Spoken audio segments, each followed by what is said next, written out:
वाढीव घरपट्टीतील पारदर्शकपणा सिद्ध होईपर्यंत बिले पाठवू नका, खासदार विशाल पाटील। सांगली मिरज कुपवाड महापालिका क्षेत्रात कोणत्याही स्वरूपात घरपट्टीतील वाढ मान्य केली जाणार नाही। आधी या वाढीतील पारदर्शकपणा पालकमंत्री, खासदार, आमदार यांच्या संयुक्त बैठकीत सिद्ध करावा। तोवर वाढीव घरपट्टीची बिले लोकांना पाठवू नयेत, अशी स्पष्ट सूचना खासदार विशाल पाटील यांनी महापालिका आयुक्तांना केली आहे।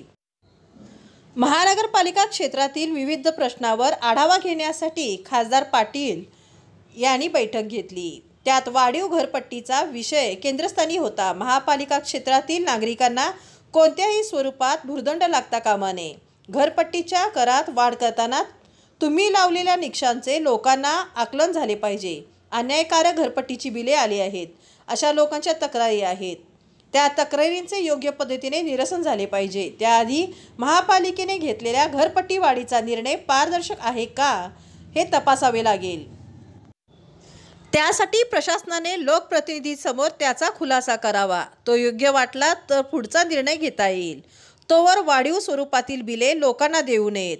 सक्तीने वसुली तर अजिबात सहन केली जाणार नाही, असा इशारा खासदार पाटील यांनी दिला आहे।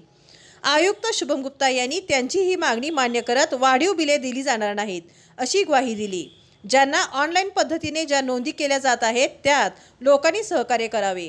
कर बुडवेगिरी करणाऱ्यांना चाप लावण्याचा महापालिकेचा प्रयत्न आहे, त्यासाठी सर्वांचे सहकार्य महत्त्वाचे आहे। नियमित कर भरणाऱ्यांना कोणत्याही प्रकारचा त्रास यंत्रणेकडून होणार नाही, असेही त्यांनी यावेळी स्पष्ट केले। घरपट्टी वाढीचा निर्णय घेताना भाडे करारावरील मालमत्ताबाबत वाद निर्माण झाला आहे। त्याबाबत खासदार पाटील यांनी सविस्तर चर्चा केली। हा विषय संवादातून सुटला पाहिजे, त्याबाबत योग्य धोरण ठरवा, असे त्यांनी सुचवले। मटन मार्केटच्या बांधकामात काही तांत्रिक अडचणी आल्या आहेत, त्याबाबत चर्चा करण्यात आली। या विषयात तातडीने तोडगा काढून काम सुरू करावे, अशी सूचना खासदार पाटील यांनी केली। उपायुक्त वैभव साबळे, शहर अभियंता पृथ्वीराज चव्हाण यावेळी उपस्थित होते। वाढीव घरपट्टीबाबत सांगली मिरज कुपवाड शहरातील मालमत्ता धारकांच्या अनेक तक्रारी आहेत। लोकांनी अशा तक्रारी वसंतदादा भवन या माझ्या कार्यालयात आणून द्याव्यात। त्याचे योग्य निरसन करण्यासाठी महापालिकेकडे पाठपुरावा केला जाईल, असे आवाहन खासदार विशाल पाटील यांनी केले आहे।